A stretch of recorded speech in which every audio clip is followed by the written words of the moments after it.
16వ శాసనసభకి ఏకగ్రీవంగా ఎన్నికైన సభాపతి శ్రీ చింతకాయల అయ్యన్న పాత్రుడు గారికి హృదయపూర్వక నమస్కారాలు, మీకు శుభాకాంక్షలు. ఇది నేను మొదటిసారి అసెంబ్లీలోకి అడుగు పెట్టడం. ఇలాంటి సుదీర్ఘ రాజకీయ అనుభవం ఉన్న దాదాపు 7 సార్లు ఎమ్మెల్యేగాను, ఒకసారి పార్లమెంట్లో అడుగుపెట్టిన మీకు, Panchayati Raj, technical education, forest, R&B అనేక మంత్రిత్వ శాఖల్ని సమర్థవంతంగా నిర్వహించిన మీకు ఈ సభాధ్యక్షుడు, ఈ స్పీకర్ స్థానంలో కూర్చోవడం నాకు చాలా ఆనందంగా ఉంది. ఎన్ని దశాబ్దాలు ప్రజలు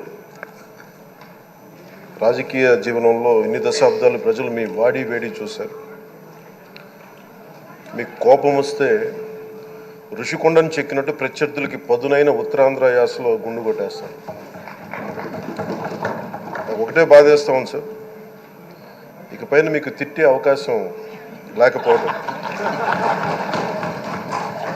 కానీ ఇక మీద సభలో ఎవరు తిడుతున్నా దాన్ని ఆఫ్ చేసే బాధ్యత మీ చేతిలోనే ఉంది. మీరే మైక్ ఆఫ్ చేయాలి. అంటే మా చిన్నప్పుడు నేను చూసేవాడు, ఒకసారి అల్లరి చేసే అబ్బాయిని క్లాస్ లీడర్ చేసేవాడు చిన్నప్పుడు మా స్కూల్లో.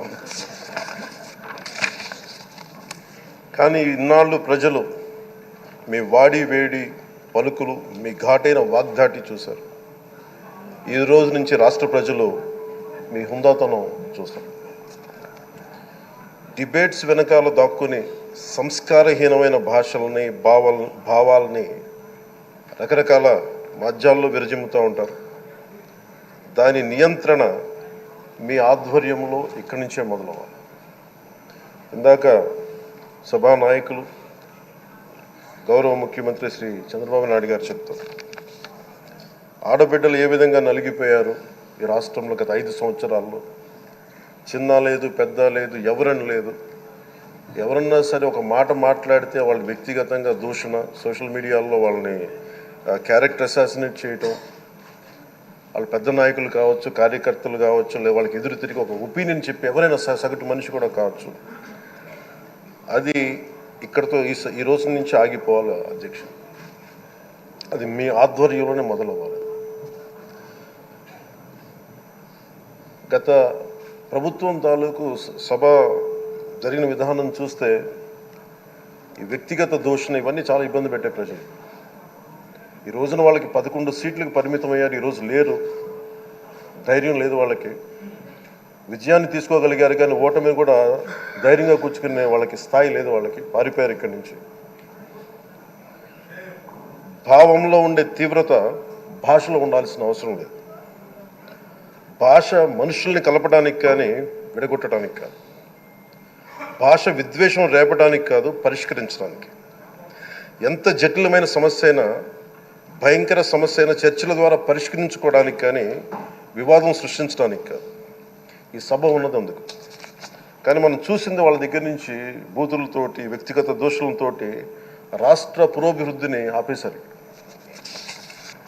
అలాంటి సభ కాకుండా ఇందాక మన పెద్దలు శ్రీ గౌరవ ముఖ్యమంత్రి చంద్రబాబు గారు చెప్పినట్టుగా ఇది భవిష్యత్తుకి ఇది ఒక ప్రమాణం అవ్వాలి.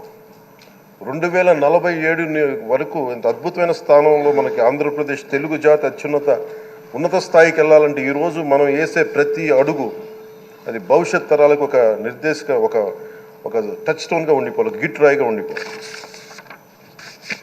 ఈ రోజున ఈ సభలో ఉన్న గౌరవ సభ్యులందరూ చట్టాలు చేయడానికి ఉన్నారు, చట్టాలు ఉల్లంఘించడానికి కాదు. విభేదించడం అంటే ద్వేషించడం కాదు, వాదించడం అంటే కొట్టుకోవడం కాదు. ఇవన్నీ విభేదించడం, వాదించడం ఇవన్నీ ప్రజాస్వామ్యానికి చాలా మౌలికమైన పునాదులు. ఆంధ్రప్రదేశ్ ఆవిర్భావం జరిగి అసలు భాషా ప్రయుక్త రాష్ట్రాల ఆవిర్భావమే మన ఆంధ్ర రాజ్యంతో మొదలైంది. అమరజీవి పొట్టి శ్రీరాములు గారి బలిదానం మీద మన రాష్ట్రం పుట్టింది. 56 రోజులు తిండి తిప్పలు తినకుండా నరకం అనుభవిస్తూ ఆయన బలైపోయారు.